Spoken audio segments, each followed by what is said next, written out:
space missions in advance, but there's a community of people out there trying to watch to see if they're going to launch space missions.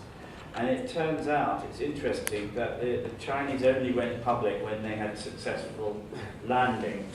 But at our Global Lunar Day, we had a representative of the European Space Agency talking, Bernard Foy, who was very proud, because he's part Chinese, very proud of this, but he revealed that the European Space Agency had actually been putting... Any more questions from the floor?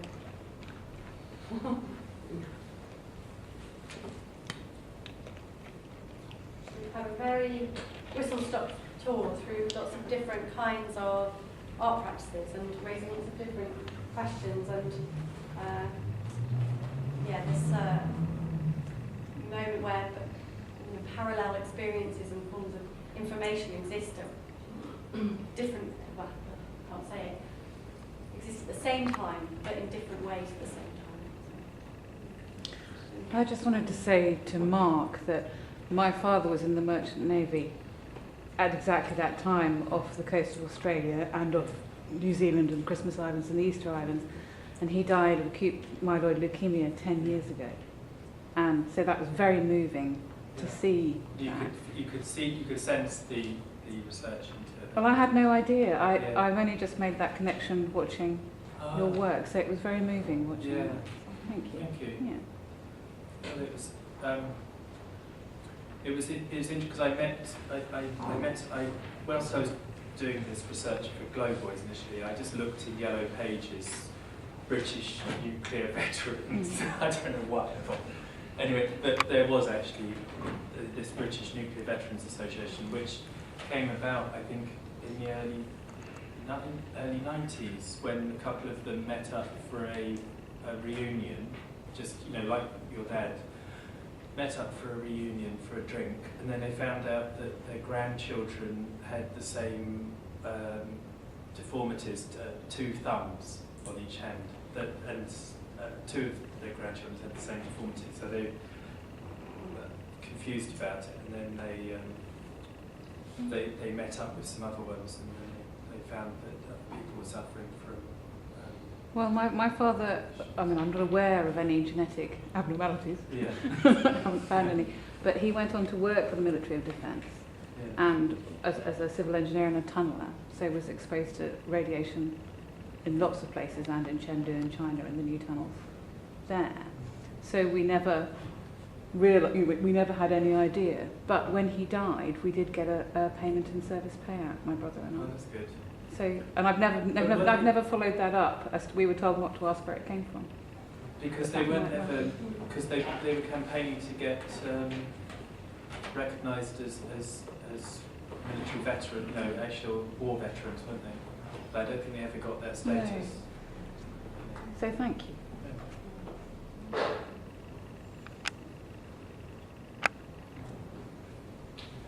Ask a question. I'm not going to ask Dan directly for his nightmares. That can cover it. I will say thank you very much for your paper, Dan, which is extremely flattering, and I thought got the book about perfectly, and you're the first person ever to get the joke about the helicopter at the end. So well done. That was intended. Yeah. Oh, great. Okay. Yeah, it's sort of. I don't think anyone's ever picked that up before.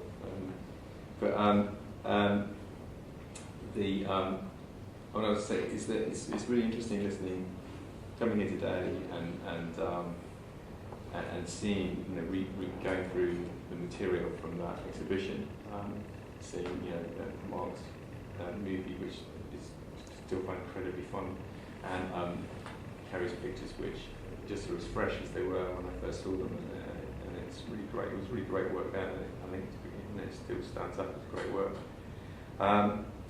And having kind of been so excited at the time with the exhibition when it happened, and seeing it again today and thinking, gosh, it was just stands the test of time. And then having lived through the period in between and sort of had the ups and downs of my own work and producing it and seeing the public reception to it, and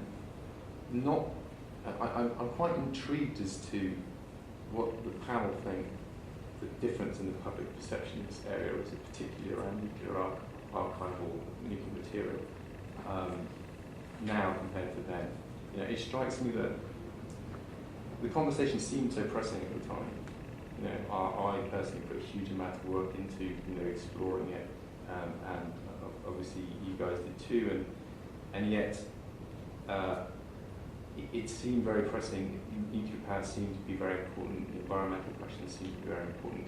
Since that time, we've had some extraordinary kind of global events. Obviously, the financial crash, which changed public perception around environmentalism, and now nuclear power is coming back into vogue as a possibility. It strikes me that we touched on one change in perception, maybe around collaboration, which is one of the things that has changed. But it strikes me that the conversation about nuclear waste, about what particularly in the US in the public sort of space, has not moved on one iota in the last 15 years. I don't see any difference. I don't see it in pressing. I don't see it being addressed in the press more now than it was then. And I'm interested in other people's perception if they think that has changed, and if so, how.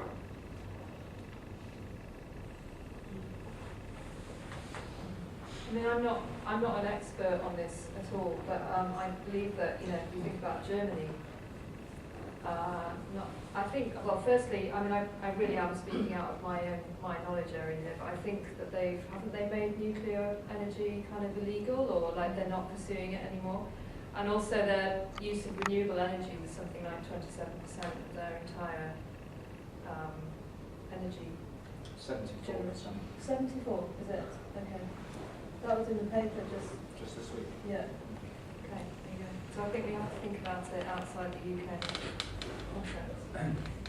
One thing on that, following up, it's the sense, as a citizen, one can have a criticality of nuclear industrial complex, or the nuclear military complex. And it's fair to say that so much of our world is driven by their discoveries as an offshoot.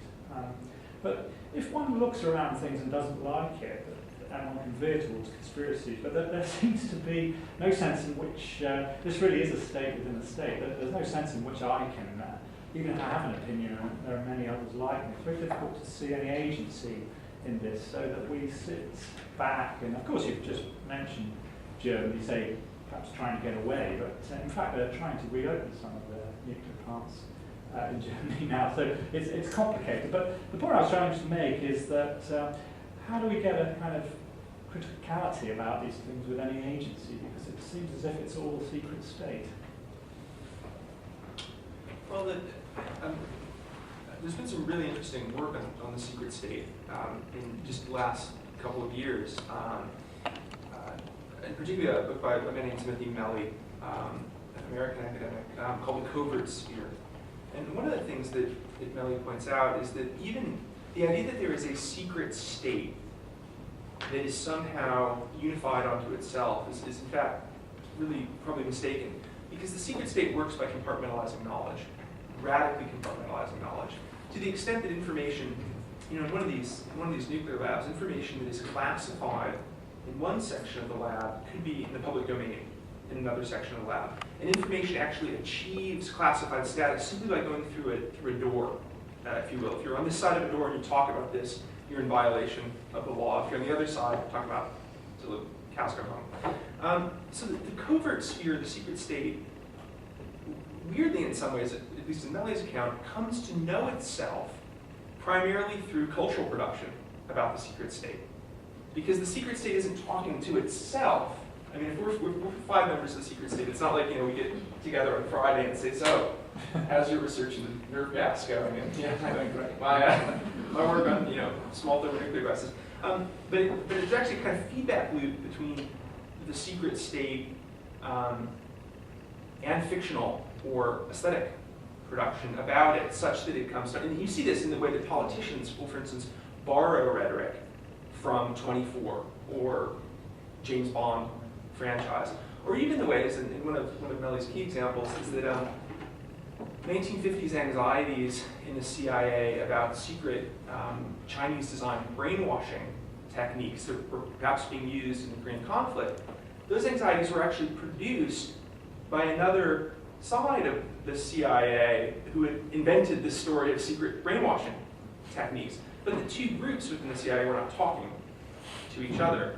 So, I mean, I think that if there is agency here, it is to some degree that a covert sphere knows itself, perhaps in part, if you buy Melly's argument. I happen to buy Melly's But it argument. sounds like it's even more worrying because nobody knows what's happening from what.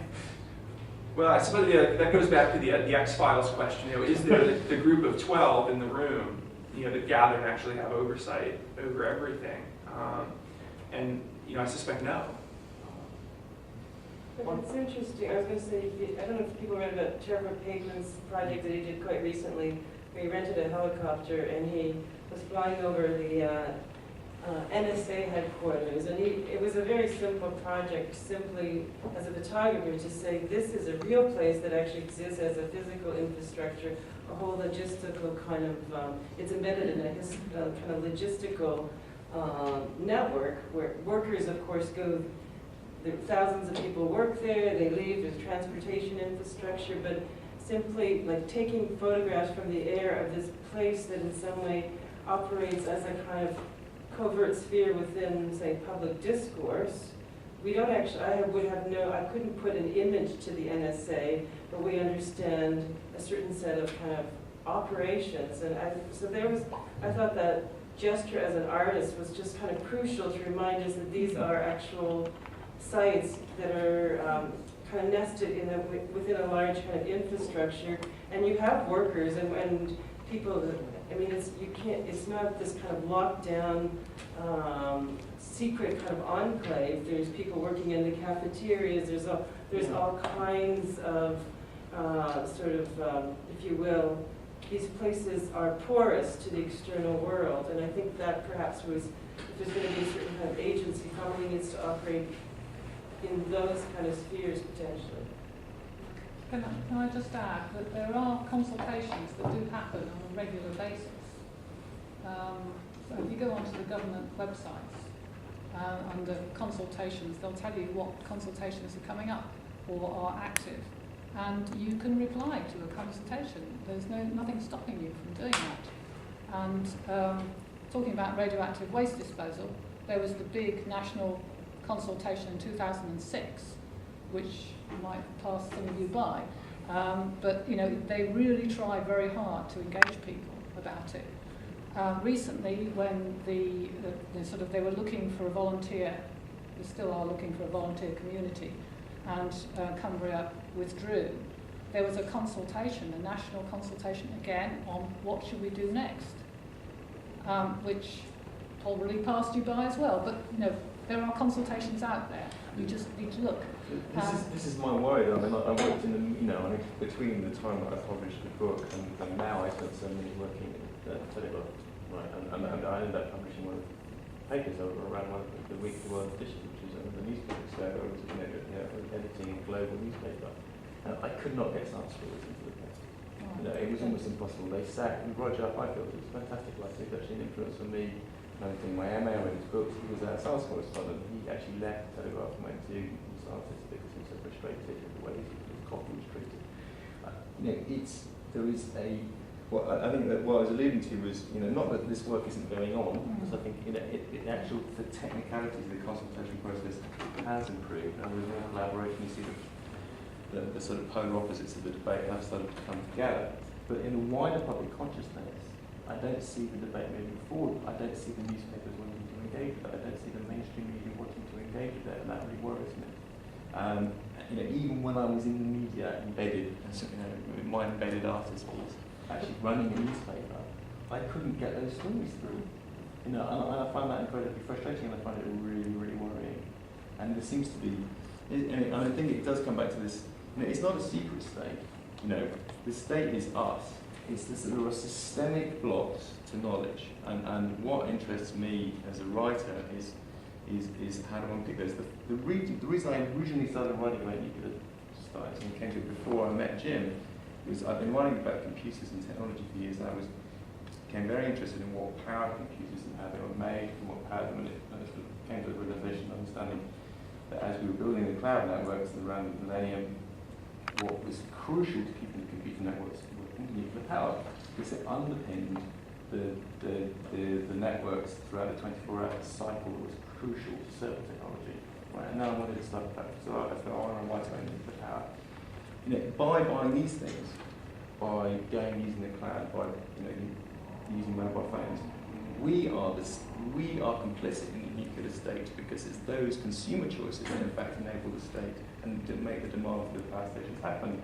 And I think it's those algorithm systems, you can't think about a secret state, you have to think about the complicity of all of us within, and choices that we make every day that actually underpin the nuclear state. And I thought Dan brought that out really well in his talk, the fact that, and that again is in the book, the idea, the sort of mapping of the art horrors into the dollar bill. It's actually us, we're the nuclear state. It's our society is the nuclear state. And I don't think that is considered by the mainstream media or in the public consciousness at all. I don't think we understand the point to which our choices have made these technologies and have encapsulated us into these choices which we are now having to project hundreds of thousands of years into the future. And I just don't think as a society we are really considering that. And I find that really concerning. I think there were two. Oh, sorry.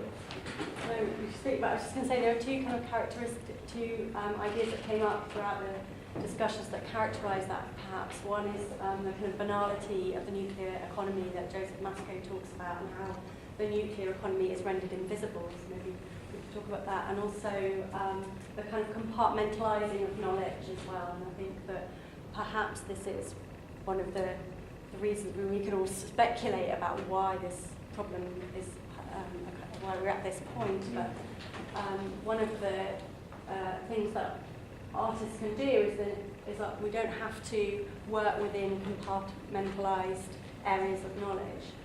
It's messy, you tend to have the tendency of kind of jack of all trades, master of none, accused.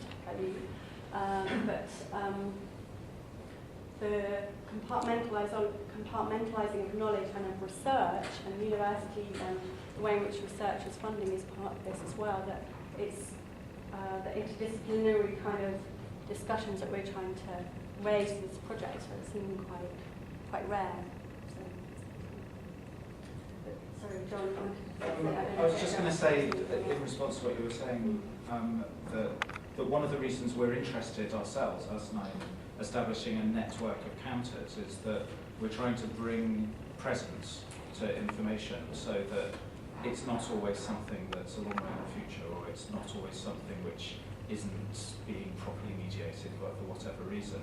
And of course, we don't have an ability to communicate on the scale of a newspaper necessarily, but at least if we can start to create a kind of present nowness in this kind of data, our hope or our aspiration is to at least start to kind of create a consciousness, I guess, of these sorts of things, so that the discussion perhaps is less secular. It's an aspiration, and it's a sort of conceptual basis for the work that we're developing. So in that sense, it's a small gesture, but we are interested to at least try and address that. So. That makes a lot of sense to me, and I really like your piece, the sort of what you describe as the sort of clock. And I really like that, because as you say, it was information display. It allowed you to sort of almost, see the global reality of time and intuit it, and in our society, information. One of the things that I've noticed working in digital media for 10, 15 years is the slightly frightening extent to which depth is being erased. Yes. There's now so much information that to try and drill down into something and present it on a wide scale is almost impossible. In fact, just yesterday I was reading a memo that was sent around by, I think it was somebody at the senior editor of the Wall Street Journal, saying that, and it was Reuters, senior editor of Reuters, specifying that now all copy had to be no more than 200 words, right? Because that was all that and they didn't now have time to edit copy. And sorry, 4 to 500 was the maximum length they would receive any copy on any article from a freelancer from now on, because they no longer had the time to edit anything that was longer than 450 words, and that was the maximum that any piece could be. And that is now a directive of Reuters. And most words, and there was a definite push on the internet over the last years to get stuff down to 200, 250 words anyway, because Google would only analyse the first 150 words a copy. Google's actually increased its analysis now, and it's pushing for, interestingly, Google is now part of the fight for longer articles, and it has developed a long-form content algorithm. But the push for 250 words is still very, very powerful. So saying more than 250 words about anything is really hard on any kind of level that reaches more than a few people. And so I think that actually the presentation of information, complex information, in a way that is intuitable in an instant, which your piece was, is, I think, absolutely crucially important. Being able to present complex information on any subject in that sort of way that can be assimilated instantly is going to become more and more of an important skill if we're to retain any perspective on these technologies that we're creating and their impacts. Because people cannot absorb the findings of the 2006 investigation into suitability of deep storage. It's just impossible to absorb. And no one can absorb it. People need to be able to we need to be able to present these findings to people in a new way. So I think it's really important. I think it's worthwhile art is actually so important now, and why it's really great to see all this stuff going over it again, because I think in our own ways we've all tried to grapple with this. It's really interesting. And I think it is interesting because I think that in this kind of with sharing this kind of information, then I actually think public art becomes really important. Because this is work that you want people to encounter, to find, to discover, to be out in the public realm. So just rethinking the role of public art in a more expansive way. I think it's a really important time to think about that. If I can go back to your earlier point, what can we do about it? Obviously, we're all consuming energy, and that debate about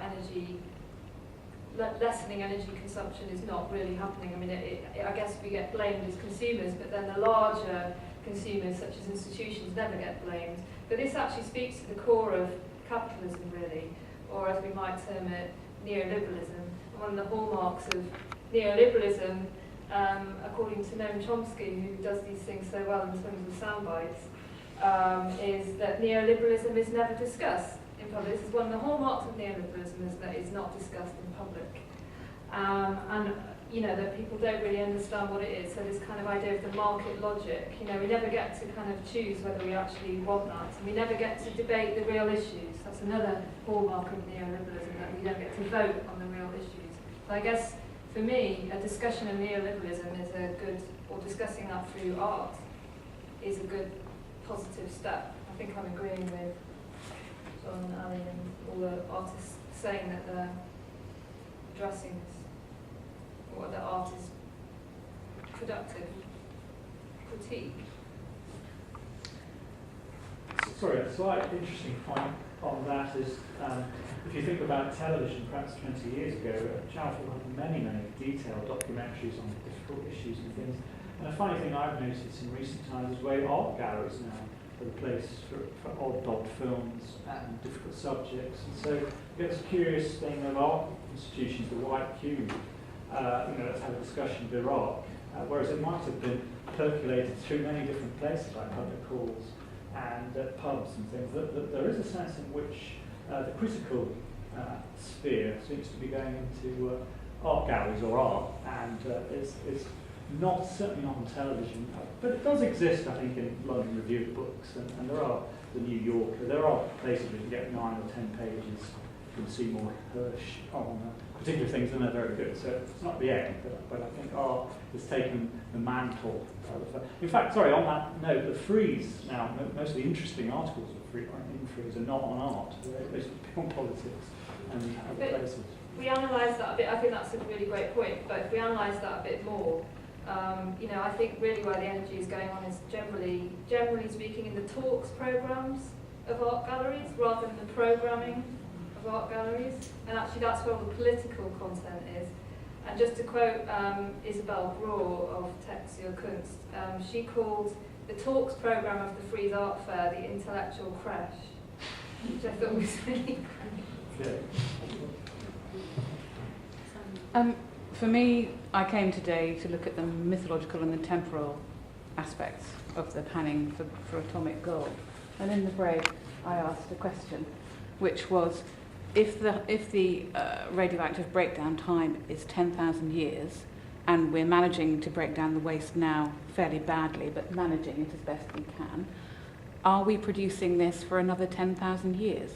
Are we keeping this is it a temporary technology, and are we is that mythological in itself, that the planet isn't able to sustain our current processing of nuclear waste for another 10,000 years, let alone another 100,000 years, which kind of brings us back to the ethics of the debate and the environment of nuclear activity at this present time.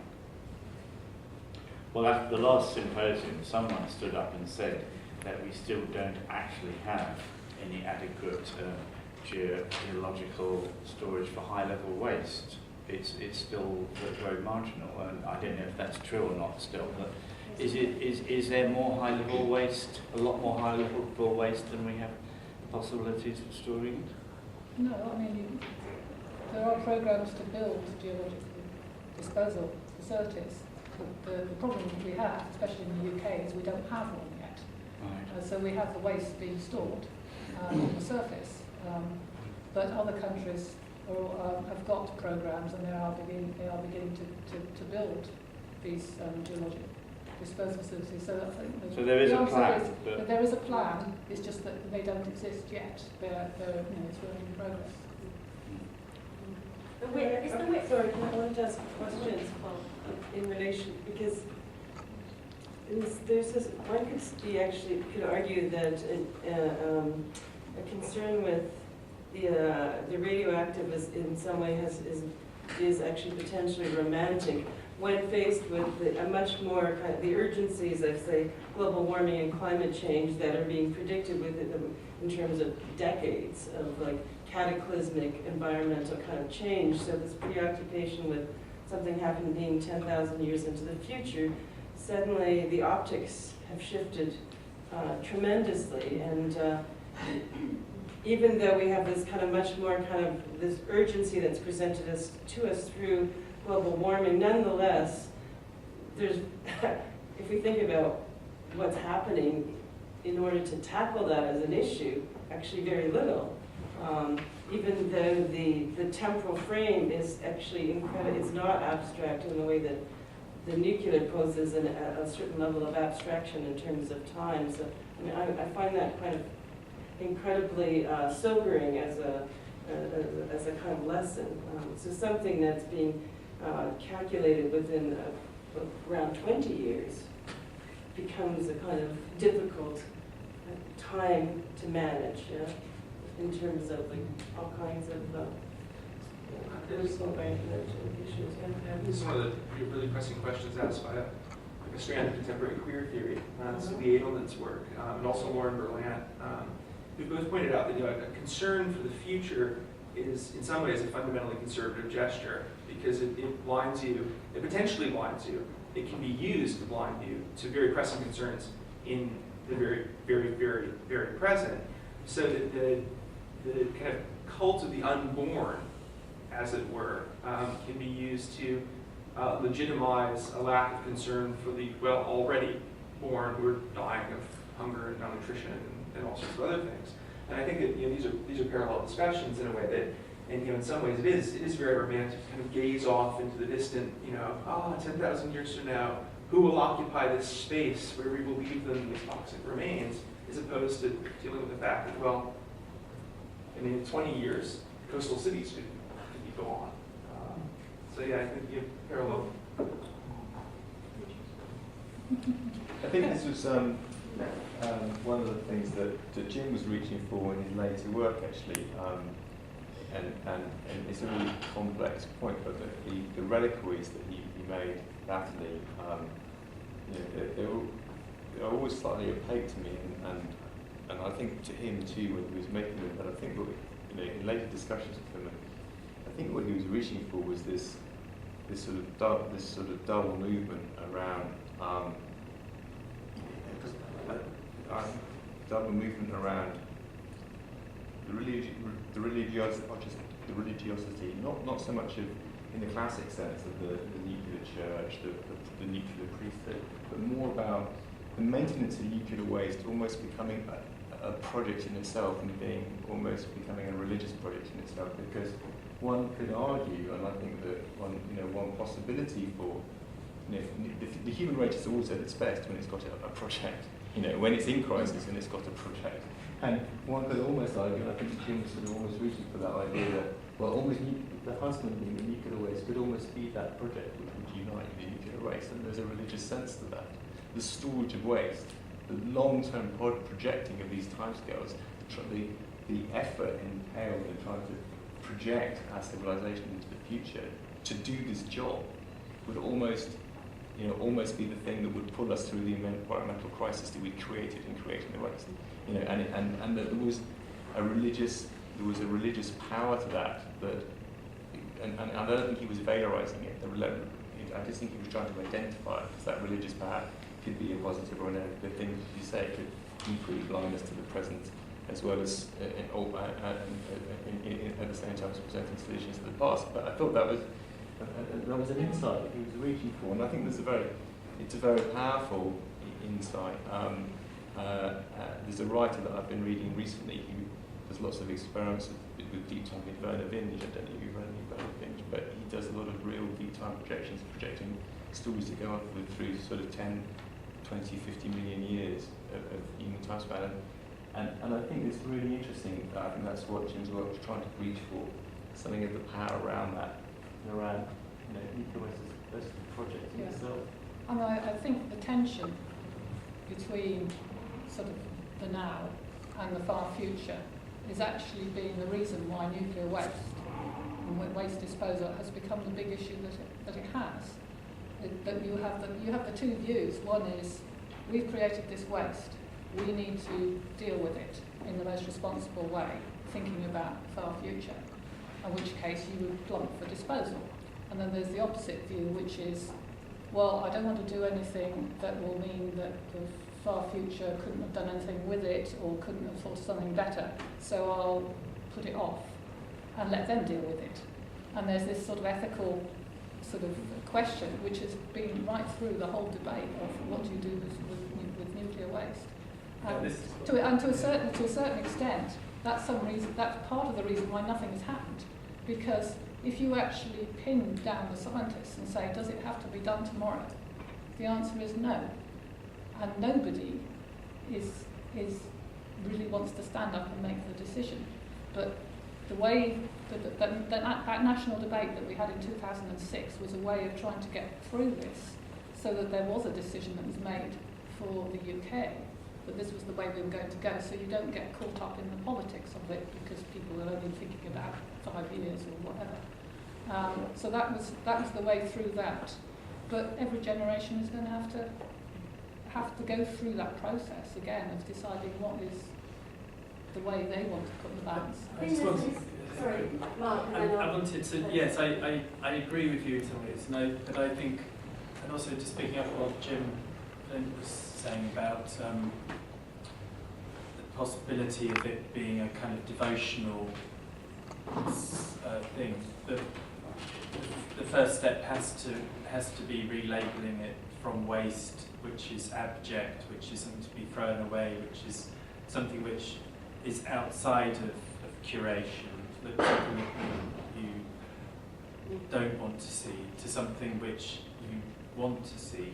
Nobody's going to curate something which is abject. It's not within our psyche to do that. So the first step has to be to call it the trophy, or this, some sort of that it's a booty that has to be looked after and nurtured rather than discarded. Otherwise, it's just what? How much of it do you want? Well, I think that we should embrace it all, and yes, because it's. And I think the other answer is that we will start. The scientists will start engaging with it as soon as there's scarcity in the uranium sources, which will eventually run out over the, as oil is, these things deplete. So the economies will change, and what we have, which you now call waste, is valuable. And I'm really confused why everyone calls it waste and disposal. It's strange. So from abject to object. Yeah. Curating the nuclear object. Thank you, Charlie. I think many of the people in this room are trying to think maybe along those lines, and maybe kind of vocalised and named a process that we're all kind of looking at in different ways. I want to just conclude now with one thought which Kerry was talking about, neoliberalism and capital, and we've been thinking about the kind of visibility and kind of the naming of the abject waste into the object as a process of the shift of the visibility of these materials so that they come into play, and we have some awareness, some physical, sensory, political awareness of them. But the historical problem, I think, is that the nuclear decision-making process has always been outside of democracy, and it's been outside of democracy for so long that there's no volition. And one of the discussions at the Modern Conference and with Intertech and all these kind of sociological engineers, scientists talking about consultation processes, is the frustration with the lack of local democracy in place in order for communities to make decisions. And too right, that lack of local democracy is present everywhere. But one of the things that has created a lack of local democracy is the kind of nuclear decision-making processes that we've been outside of for so long. So I don't see these things as a kind of either or.